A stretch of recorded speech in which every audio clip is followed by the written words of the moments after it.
Well, hello, World's Music USA. It is Alexander.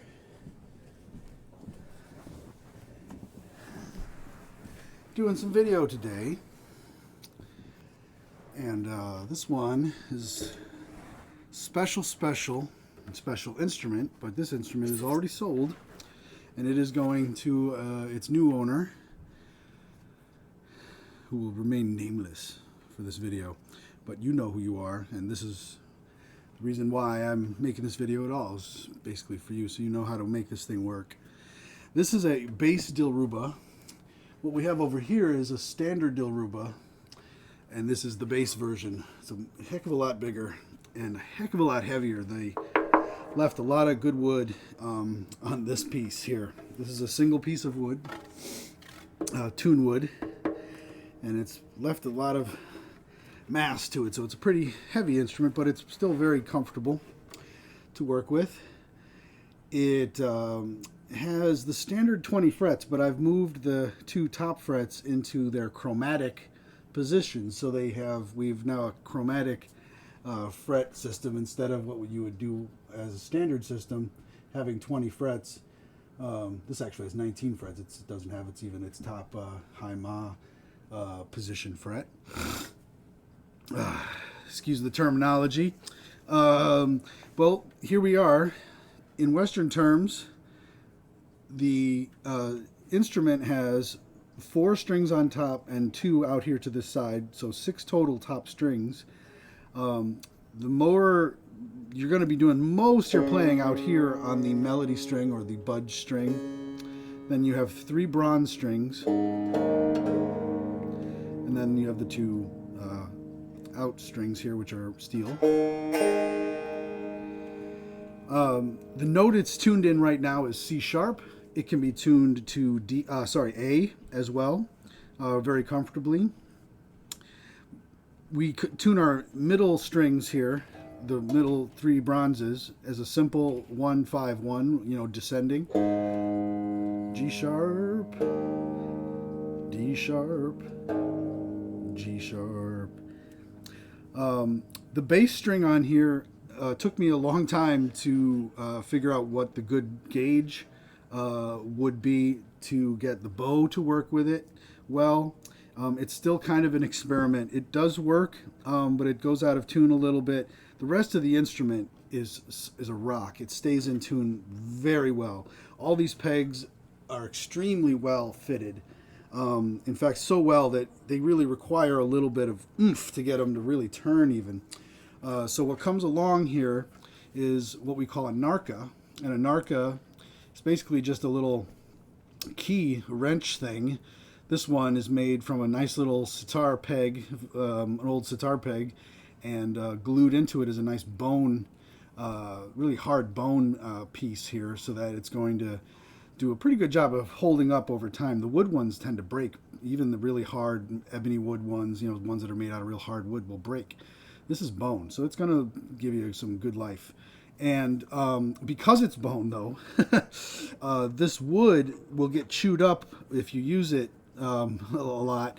So I'm including a little piece of leather here, which is going to be very handy. You could even glue it in. If you get that kind of crafty, you can glue this into the piece here. But this is what you'll do if you want to tune this thing the whole way. You get your narca. I can usually kind of pull the strings, or pull the pegs, with my own hands, but it can be challenging. And the narca actually can give you a little bit more accuracy because it's a little less challenging to turn the pegs with it. And so that's the story on that. Let's start back at the main playing strings. We have our basically what we say in the Indian terminology is sa, pa, sa. Sa, pa, sa, right? And that's a G sharp. And it'll make a G sharp, makes the whole instrument, modally speaking, is in that one pitch, sa. And your sa is G sharp here. Like I said, I've tuned it to A a lot. Right now, it just really wants to be in G sharp right now.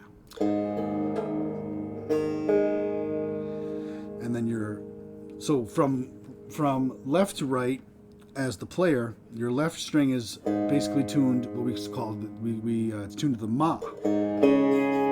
So it's tuned to sort of the fourth of our scale. If we start our scale sa, re, ga, ma, and that's our open string. That's how we get ma.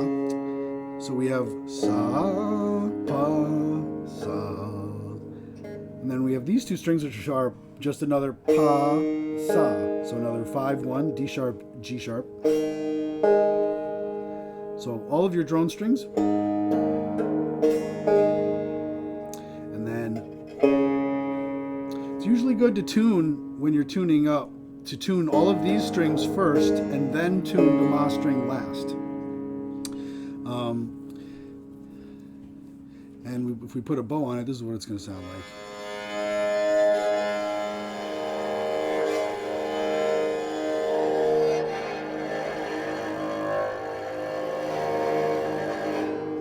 So that low string really has a hard time. Sometimes it sounds marvelous and stays in tune. So then our fourth string will sound like this.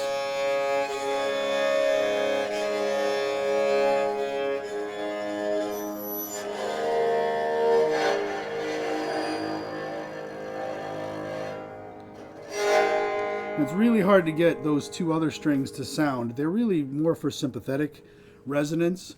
On my other dilruba, it's a little easier to pull the bow all the way back. You can see me, I have to kind of pull the instrument over just to get the sound over on that side of the instrument.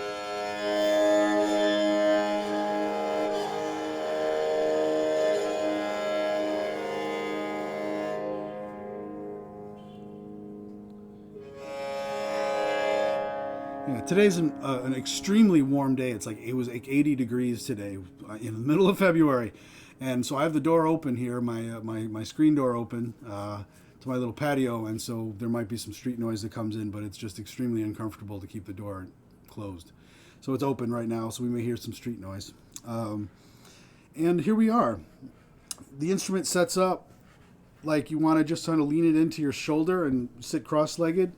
You can use your foot to either rest the instrument on the foot or rest the instrument on the ground, and then just let the foot kind of be like a stop so that it doesn't slide forward, and let the instrument rest real gently on your shoulder.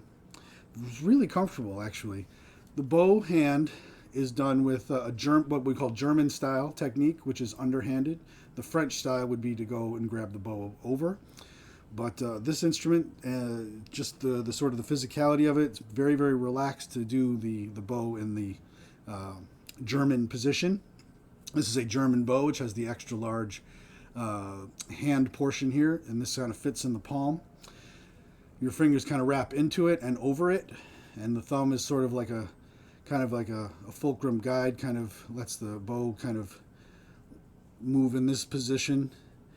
Back and forward. You want to try to shoot for a nice straight line essentially across so that you're not wandering around the instrument a lot. You want to try to keep your bowing between right in here, right where this cutout is.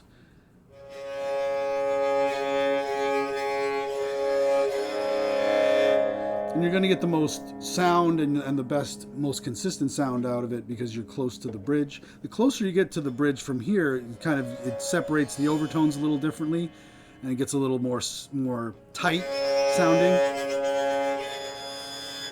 And all the more higher overtones get a little harder to control. So we have I have a Mizrab here. This is a sitar plectrum, which is very handy to use even when you're tuning bowed instruments, to have one to kind of just... Okay, so next part of this is the sympathetic strings, or what they call the tarab strings. Here on this instrument we have 15 in a pure row. So a lot of dilrubas will have extra tuning, extra strings tuning off the headstock. This one, all your 6 main playing strings are on the headstock main big pegs, and all your sympathetic strings are on the little pegs. And there's sort of 2 different ideas of how to get your sympathetic strings in tune. If we go the theory route, we call it diatonic or chromatic. there are so many strings, you can do a fully chromatic tuning. I tend to prefer chromatic tunings for dilrubas and diatonic tunings for when I play sitar or surbahar. It's just the way the instrument likes to sound, and I guess I like to do a little more experimenting, I guess, with the bow than when I'm playing, like sitars, where I'm doing more professional work, where I'm playing melodies and very more straight up kind of stuff. But the chromatic tuning it's hard to do by ear, but if you're good and you have, sort of some experience at, playing piano and such, it becomes a little easier to understand. But it's essentially taking each note, each half step, and then tuning it.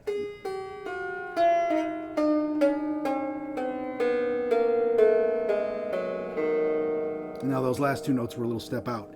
They were more, you hear the when it arrived at the bottom sa, and then I go flat 7 instead of natural 7, and then fifth. Those are just notes out of the entire series of notes that I wanted to sort of feature in the rag that I was playing on this thing last.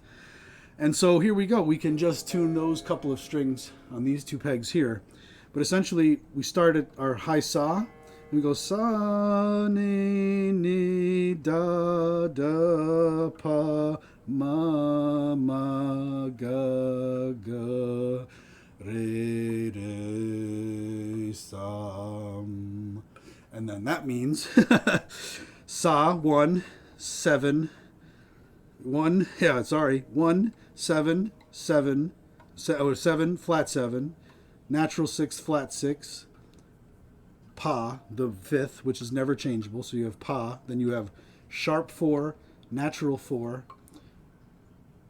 major third, major second, minor second, sa. If we were doing notes, that's G sharp, G natural, F sharp, F natural, E natural, or that would be, E natural, D sharp, D, C sharp, C, etc. here. So that's how the logic of the chromatic tuning works. If you were going to try to tune this diatonically, what you'd be able to do is then double the notes, so that you would have essentially sa on 2 strings. So it kind of strengthens the sound. It makes it a little, stronger to play in just one scale, because now you can tune 2 strings to each note. And when you tune unison tunings, it really has, you'll notice when you tune a lot of unison tunings that just the sort of the natural chorus of the 2 strings beating so close together in frequency tends to have like an amplifying effect. So what we have here, we would go sa, ni, da, pa, ma, ga, re, sam. And so you'd literally tune 2 strings to sa, 2 strings to the ni, 2 strings to the da, 2 strings to the pa. These are the positions of the notes. If we were going like in C logic, we'd be like C, B, A, G, F, E, D, C. We're G sharp, G sharp major, got G sharp, G, F sharp, doing my theory brain, F sharp, F, D sharp, wait a minute, here we go. Very rare to play in G sharp major. Anyway, A flat major, a little bit easier for my brain because I'm a old brass player brain. A flat, G, F, E flat, D flat, C, B flat, A flat. There we go. That is how the 2 different ways of approaching tuning the sympathetic strings. And when you have a chromatic setup like I have it set up now, when you play the strings all together, it really sounds kind of hard, because it's all the notes kind of bundled up together. It sounds a lot nicer when you play it. When you play a tone row that's been more diatonically tuned. But that is the basic introduction to the tuning, playing position, and do a little play here.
This instrument, you can play the low notes, come out very, very in tune, but you have to be very gentle.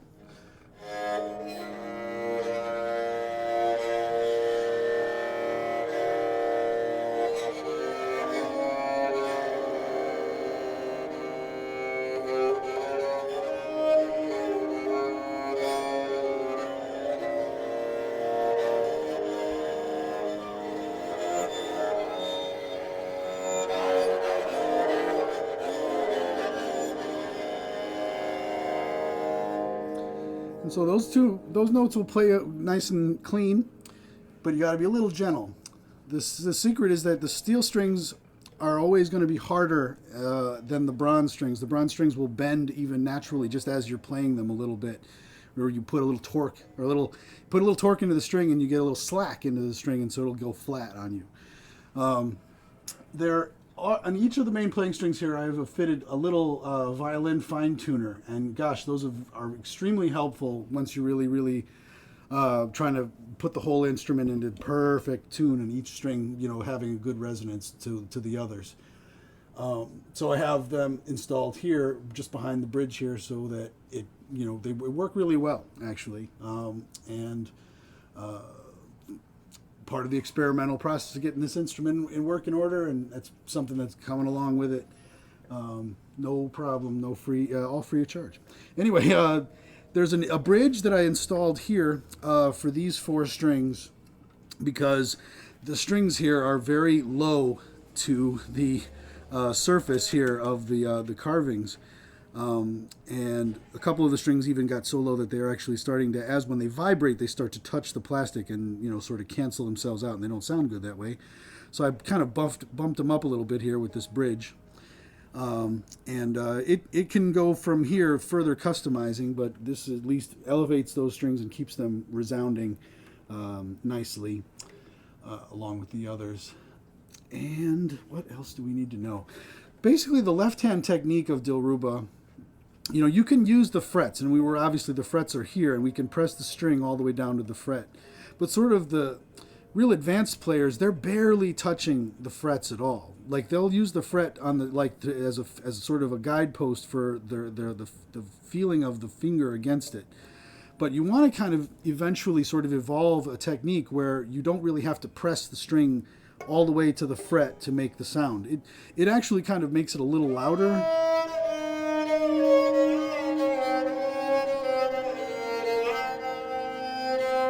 To press it all the way to the fret is a little bit, it's easy and it makes it a little louder, but the ideal situation is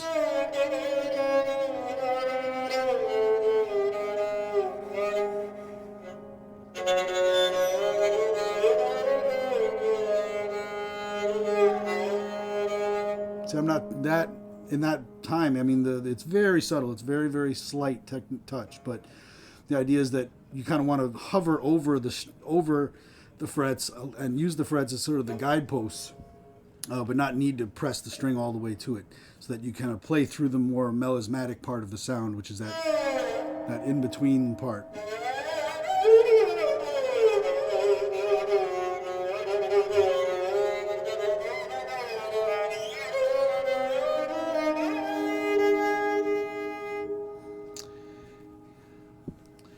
And just the last of the last. What I will try to do is include some fret thread in case you want to move the frets out of from where they are now, and you can put them into the more traditional locations up here. Maybe to help you, if you like, to have another fret up there for the higher range, a couple higher range notes. This is goatskin, and it was hand selected, so it's really a very, very fine piece of skin here that is really actually extremely thin. So we have to kind of guard for all the tension that we put down on here to put another piece of skin on it, just to keep the bridge sort of in a nice, sort of non-puncturing kind of position here. Some nice carvings, and yes, the pickup's coming along with it. Makes this thing sound pretty nice through the right systems. Well, there you go, y'all. Bass dilruba. And it's on its way to you, Corey. Hope you're having a really great night.